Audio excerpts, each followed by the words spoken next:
다 같이 사도신경으로 우리의 신앙을 함께 고백하시겠습니다. 나는 전능하신 아버지 하나님, 전지의 창조주를 믿습니다. 나는 그의 유일하신 아들, 우리 주 예수 그리스도를 믿습니다. 그는 성령으로 잉태되어 동정녀 마리아에게서 나시고 본디오 빌라도에게 고난을 받아 십자가에 못 박혀 죽으시고 장사된 지 사흘 만에 죽은 자 가운데서 다시 살아나셨으며 하늘에 오르시어 전능하신 아버지 하나님 우편에 앉아 계시다가 거기로부터 살아있는 자와 죽은 자를 심판하러 오십니다. 나는 성령을 믿으며 거룩한 공교회와 성도의 교제와 죄를 용서받는 것과 몸의 부활과 영생을 믿습니다. 아멘. 다같이 찬송가 182장 강물같이 흐르는 기쁨 함께 찬송하시겠습니다.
오늘 우리에게 주시는 하나님의 말씀은 구약성경 에스겔 47장 6절에서 8절까지의 말씀입니다.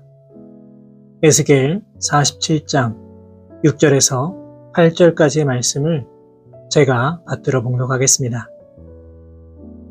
그가 내게 이르시되 인자야 내가 이것을 보았느냐 하시고 나를 인도하여 강가로 돌아가게 하시기로 내가 돌아가니 강 좌우편에 나무가 심이 많더라. 그가 내게 이르시되 이 물이 동쪽으로 향하여 흘러 아라바로 내려가서 바다에 이르리니 이 흘러내리는 물로 그 바다의 물이 되살아 나리라. 아멘. 이스라엘로 성지순례를 가게 되면 반드시 가게 되는 곳 중에 하나가 바로 이 사해 바다입니다. 이 사해 바다에 들어가서 뒤로 눕게 되면 정말 아무런 노력도 하지 않아도 자연스럽게 몸이 둥둥 뜨게 됩니다. 이유가 무엇일까요?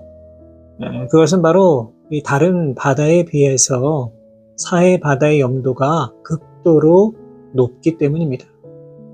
일반 바다의 염도가 한 4% 정도라면 사해 바다의 염도는 무려 25%나 됩니다. 그러다 보니 이 높은 염도로 인하여서 사해 바다는 일반 생명체가 도저히 살 수 없는 바다가 되어버리고 말았습니다. 다시 말해서 사해 바다는 그 무엇도 살 수 없는 죽음의 바다라고 할 수가 있습니다. 그런데 오늘 우리가 읽은 본문의 말씀에는 실로 놀라운 환상이 기록되어 있습니다. 본문 8절의 말씀입니다. 그가 내게 이르시되 이 물이 동쪽으로 향하여 흘러 아라바로 내려가서 바다에 이르리니 이 흘러내리는 물로 그 바다의 물이 되살아나리라. 이 바닷물이 되살아난다는 것은 바닷물이 죽어 있었다는 것을 의미하는 겁니다. 죽음의 바다, 그 어떤 생명체도 살 수 없는 바로 사해 바다가 다시 되살아나는 그 환상을 에스겔이 보게 된 것입니다. 그렇다면 이 놀라운 일이 어떻게 벌어지게 된 것일까요? 에스겔 47장 1절부터 12절 말씀에는 성전 문지방에서 시작된 물에 대한 내용이 기록되어 있습니다. 이 본문에 의하면 에스겔은 성전 문지방 밑에서 흘러나온 물이 동쪽으로 흐르다가 제단 남쪽으로 계속해서 흘러내리는 것을 보게 됩니다. 그리고 바깥들 북문을 통해 밖으로 나가 동문에 이르렀을 때에 그 동문 우편에서 물이 스며 나오는 것을 보았는데 그 물이 점점 불어나 강을 이루게 됩니다. 그리고 이 물은 계속해서 동쪽으로 흘러서 마침내 아라바 바다, 즉 사해 바다까지 이르게 되었어. 그리고 이 물로 말미암아 모든 생명이 되살아나는 역사가 일어나게 됩니다. 그렇다면 오늘 에스겔이 본 환상이 의미하는 것은 과연 무엇일까요? 무엇보다 성전은 하나님께서 임재하신 곳입니다. 그리고 이 성전 문지방에서 흘러나온 물이 죽은 땅을 살아있는 땅으로 바꾸고 죽어가는 생명이 다시 살아나는 놀라운 역사를 보여주게 됩니다. 이것은 오직 하나님께서 생명과 구원의 근원이 되심을 강조하고 있는 겁니다. 이처럼 생명의 주인이신 우리의 창조주 하나님께서 은혜를 베푸시면 아무리 사해와 같은 죽음의 바다라고 하더라도 아무리 희망이 없는 절망의 삶이라고 하더라도 새 생명의 역사, 다시 살아난 역사가 일어남을 우리는 반드시 기억해야만 합니다. 그런데 너무나도 분명한 사실은 무엇일까요? 적어도 우리들은 이 놀라운 역사를 매일 경험하고 있다는 겁니다. 생명의 역사, 구원의 역사를 누구보다도 생생하게 경험하고 있는 사람들이 바로 우리들입니다. 심지어 에스겔처럼 환상으로 보고 있는 것이 아니라 우리의 삶의 자리에서 매일같이 경험하고 체험하고 있습니다. 이유가 무엇입니까? 우리는 본질상 진노의 자녀였기 때문입니다. 죄악으로 인하여 지옥을 향해 달려갈 수밖에 없던 그런 인생이었습니다. 적어도 우리의 힘으로는, 우리의 노력으로는 이 죄악의 굴레에서 벗어날 수 없었던 사람들이 바로 우리들입니다. 그러나 하나님께서 우리를 긍휼히 여겨 주심으로 말미암아 독생자 예수 그리스도를 보내주셨고 예수님께서 십자가에서 흘려주신 보혈의 은혜로 말미암아 죽어가던 우리가 죄의 사함을 받아 다시 살아나게 된 것입니다. 만일 예수님의 십자가가 없었다면 어린 양 되신 예수님께서 십자가에서 자신을 제물로 드리지 않았다면 새 생명의 역사는 결코 일어날 수 없었을 것입니다. 사랑하는 여러분, 오늘 본문을 통해서 하나님께서는 우리를 향해 다시 살아나게 될 것이라는 희망의 메시지를 주고 계십니다. 그러나 다시 살아나는 것은 우리의 힘으로 되는 것이 아닙니다. 우리가 애쓰고 수고한다고 이룰 수 있는 것이 아닙니다. 오직 우리를 사랑하시는 하나님의 권능의 역사입니다. 하나님이 역사하실 때에 우리는 다시 살아날 수 있는 것이며 우리의 삶의 자리에서 온전히 예수 그리스도를 의지할 때에 우리의 메마른 영이 다시 살아날 수 있는 것입니다. 바라기는 우리의 모든 것을 다시 회복시켜 주시고 살려주시는 하나님의 능력을 의지하시고 오늘도 주님 의지하고 바라보며 나아가실 수 있는 우리 모든 성도 여러분 되시기를 주님의 이름으로 부탁을 드립니다. 본문 7절의 말씀입니다. 내가 돌아가니 강 좌우편에 나무가 심히 많더라. 사실 이 말씀은 쉽게 지나칠 수 없는 매우 놀라운 말씀이라고 할 수가 있습니다. 성전에서 발원한 물이 사해 바다에 도착하기까지 지나간 땅은 어떤 땅이었을까요? 대부분 유다 광야로 불리는 사막입니다. 예루살렘 성전에서 사해로 이어지는 길은 대부분 사막지대로서 나무가 살 수 없는 지역입니다.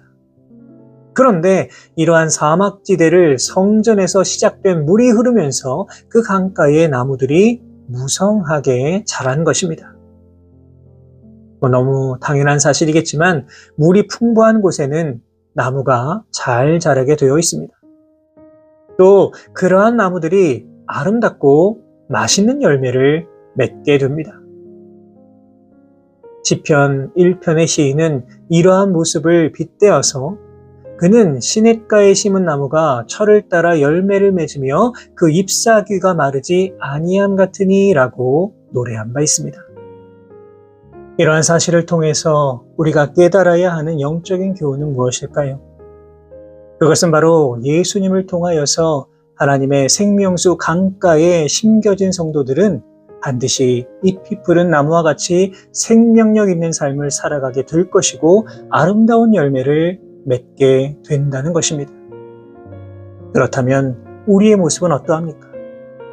오늘도 이 땅 가운데 그리스도인으로서 생명력 있는 삶, 풍성한 열매를 맺는 삶을 살아가고 계십니까? 혹시라도 우리의 영적인 뿌리가 엉뚱한 곳을 향함으로 말미암아 우리의 잎사귀가 점점 시들어가고 열매도 맺지 못하는 삶을 살아가고 있는 것은 아닙니까? 사랑하는 여러분, 다시 살아나는 역사가 우리의 삶과 일터와 가정과 열방 가운데 가득 넘쳐나기를 주님의 이름으로 부탁을 드립니다. 그런데 오늘 본문은 다시 살아나는 역사가 일어나기 위해서는 하나님께서 우리 삶의 중심에 계시고 우리 삶의 목적이 오직 하나님의 영광만을 바라볼 때 비로소 삶의 구석구석이 다시 회복되고 복되며 영광스럽고 은혜롭게 됨을 알려주고 있습니다. 또한 반대로 이 말씀은 하나님을 떠난 자의 삶, 하나님과 함께하지 않는 자의 삶, 하나님을 중심에 모시지 않는 자의 삶은 모든 것이 시들어버리고 생명이 살지 못하는 것으로 바뀌게 됨을 경고하고 있습니다. 사울과 다윗의 삶을 비교해 본다면 어떠합니까?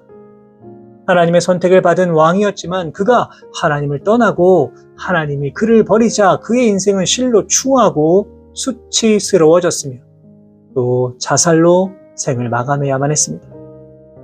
반면 다윗은 어떠합니까? 하나님의 선택을 받은 후에 하나님의 영으로 충만했으며 하나님의 뜻과 영광을 구하는 삶을 살아감으로 말미암아 이스라엘 역사상 가장 위대한 왕이 되었습니다. 이 두 명의 가장 큰 차이는 어디에 있습니까? 결국 그 인생이 어디에 심겨져 있느냐의 차이라고 할 수가 있습니다. 오늘 우리에게 주시는 말씀은 다시 살아남에 대한 확신을 주고 있습니다. 그러나 이 놀라운 역사와 은혜를 누리기 위해서는 하나님이 우리 삶의 중심에 계셔야만 합니다. 하나님을 내 삶의 주인으로 모시고 살아가야만 합니다. 혹시라도 내가 내 삶의 주인이 되고자 한다면, 하나님이 아닌 다른 무엇인가가 주인이 되어 있다면 그 삶은 다시금 황폐한 삶, 모든 것이 무너지는 무가치한 삶으로 변모할 수밖에 없습니다. 바라기는 성전에서 흘러나온 물이 죽어가는 모든 것을 다시 살아나게 하는 것처럼 우리의 삶의 중심이 온전히 주님만 의지함으로 말미암아 다시금 우리의 영이 살아나고 우리의 마음에 풍성하고 아름다운 열매를 맺으며 나아가실 수 있는 우리 모든 성도 여러분 되시기를 주님의 이름으로 축원합니다. 기도하겠습니다. 거룩하신 하나님 아버지 감사합니다. 오늘도 우리에게 새로운 생명 허락하여 주시고 우리의 마음이 다시 주님을 향할 수 있도록 인도하여 주신 은혜에 감사를 드립니다. 사랑의 하나님, 성전에서 흘러나온 물이 죽어가는 모든 것들을 다시 살아나게 하고 새로운 생명으로 풍성하게 된 것을 기억합니다. 따라오고 원하오니 우리의 삶 가운데 거룩한 생명수를 흘려 보내주셔서 다시 모든 것들이 살아나는 놀라운 역사가 일어날 수 있도록 주여 역사하여 주옵소서. 우리들의 마음을 다시 돌아봅니다. 혹시라도 주님을 떠나 있었다면 다시금 주님께 돌아올 수 있도록 인도하여 주시고 은혜의 강가에 믿음의 뿌리를 깊이 내려 풍성하고 아름다운 열매 맺으며 살아갈 수 있는 우리 모두가 되게 하여 주옵소서. 이 모든 말씀 우리 주님 예수 그리스도의 이름으로 기도하옵나이다. 아멘.